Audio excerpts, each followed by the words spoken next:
So I removed the best player from each NBA team to see what would happen and who would win the NBA championship. That's right, I removed the likes of Embiid, Giannis, Tatum, Luka, Wemby, SGA, Jokic, and so on and so forth. Basically, all the superstars in the NBA, as well as all the other first options in the weaker teams. Before we go ahead with the video, make sure to let me know down below in the comments who you think will be able to win the ring and which team will be the weakest without their superstar. I think it will be the Nuggets, but let me know who you think it will be. One last thing, finally, if you do enjoy the content and like this type of videos, make sure to like and subscribe. And now without further ado, this is Hamza Hoops and let's get started with the video.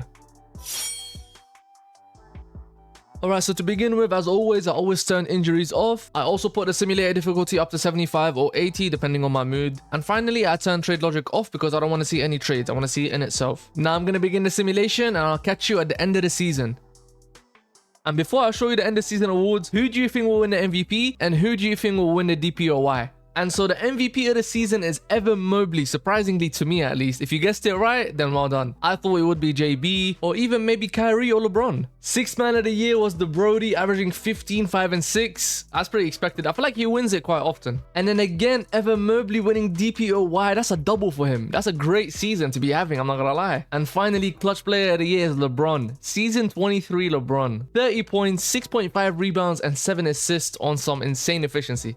Your All-NBA first team was obviously Mobley, LeBron, Julius Randle, James Harden, and Kat. That means LeBron was second in line for MVP. Your All-NBA second team was Maxey, Şengün, Booker, Kyrie, and De'Aaron Fox. And then finally for your third team, surprisingly, JB's all the way down here, Jamal Murray, Josh Giddey, Jalen Williams, and Darius Garland. And now for the NBA standings, in first in the East was the Knicks. I did expect that. They've still got a crazy team, even without JB. The Cavs were second, then the Hawks, then Brooklyn apparently, then the Pacers, Celtics all the way down to 6. Then you have the Bulls, Detroit, Toronto. I'm missing some teams here. Miami at 10, Magic at 11, which is, I don't know how to feel about that. Wizards at 12, Philly and the Bucks are worse than the Wizards. They only won 19 games without Giannis. They might be the worst team without their superstar. And then finally the Hornets, obviously. And now moving on to the West, somehow San Antonio always end up being first. Without Wemby, they got a solid team. It's not first in the West though. Minnesota are second. I still don't think they should be second. The Warriors are third. Not even them. The Kings are fourth.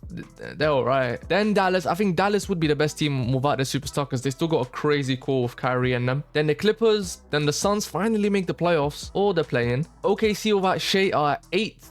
Then the Rockets at 9, the Pelicans at 10, and then the Denver Nuggets at 11, completely out of the playoffs, not even in a play-in. They still won 34 games, don't get me wrong. The Bucks only won 19, but this team without Jokic. Then we have the Grizzlies at 12, then the Lakers at 13, still have LeBron, and then Portland, and finally the Jazz. So here's your leading top scorers. You have LeBron number 1 with 29.6, Devin Booker at 28, Maxey at 28, Kyrie at 28, Kat at 27.2, then you have Randle at 26.6, Brown at 25, Hero at also almost 25, Murray at 24.5, and then D Fox at 23.7. Now in terms of the play-in, I'm gonna sim the play-in this time because I want to see what teams do well. So the Suns beat OKC to be the 7th seed. The Pelicans beat the Rockets. That means they get to play OKC, and indeed they lose to OKC, of course. So now the Suns are the 7th seed, OKC are the 8th seed. All the way in the East, the Bulls beat Detroit to be the 7th seed, Toronto beat Miami, so that means they get to play Detroit, and they end up beating Detroit to be the 8th seed. So now that we have the play-in determined, let's sim the first round of the playoffs and then we'll discuss it afterward. Alright, so let's start with the East. The New York Knicks beat Toronto in 6. Then we have the Brooklyn Nets sweeping the Pacers without Tyrese Halliburton. The Celtics beat Atlanta in 5. And the Bulls beat Cleveland in 6. They still have everyone. It's just Donovan Mitchell that's gone. Moving on to the other side in the West, which was slightly less interesting, the Spurs swept OKC. Actually, that is really surprising in itself. You still got Jalen Williams, Chet Holmgren, their whole bench, their depth, and they lose to a Wemby-less San Antonio Spurs. That's insane. The Kings beat Dallas. I had Dallas winning the chip and they lose in 5 in the first round to the Kings. The Warriors beat the Clippers in 6 and the Minnesota Timberwolves beat the Suns in 6 also. Julius Randle's on a generational run. Moving on to the second round, I'm going to sim it as well. We have the Battle of New York. We have Boston versus Chicago, San Antonio versus Sacramento, Minnesota versus Golden State. Let's see what happens.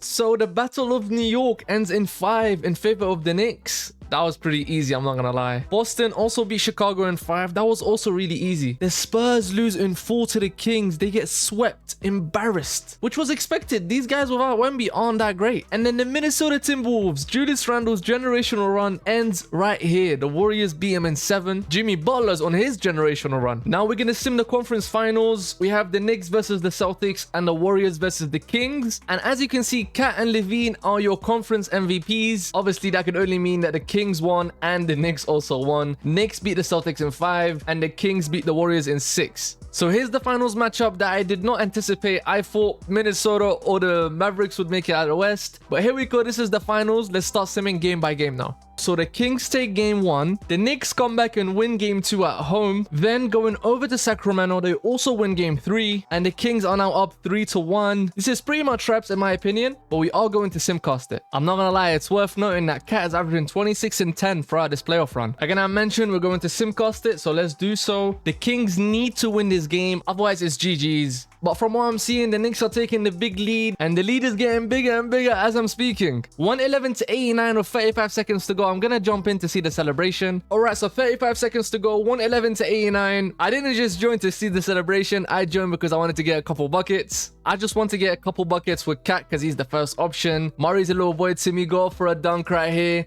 And then towards the end, literally 5 seconds to go, I just want to shoot a 3. Green beans, yes sir, no respect. Final score 116-92. The Knicks are your champions. Well, definitely not my champions because I don't want to see that in real life. Tyrese Halliburton, you go do your thing. I still don't understand how the Kings made it out far, but they lost, rightfully so. They're buns. Let me know down below in the comments, was the Kings the team you expected to win? Because I didn't. I will never expect them to win a championship. I'm just joking. I'm not a hater, but I have preferences. You get how jealous, eh? Kat is your finals MVP, of course. He's been amazing this whole season, even the playoffs, so he definitely deserves it. So I guess this is it. If you remove the best players from each team in the NBA, the Knicks will still be the best team. I hope you guys did enjoy the video. Kat was your finals MVP, averaging 30 points and 10 rebounds, which is ridiculous. Now, if you did enjoy the video, please drop a like and subscribe. As always, I've got you guys with more content very soon, and I'll catch you lot in the next video, which is going to be in a couple of days.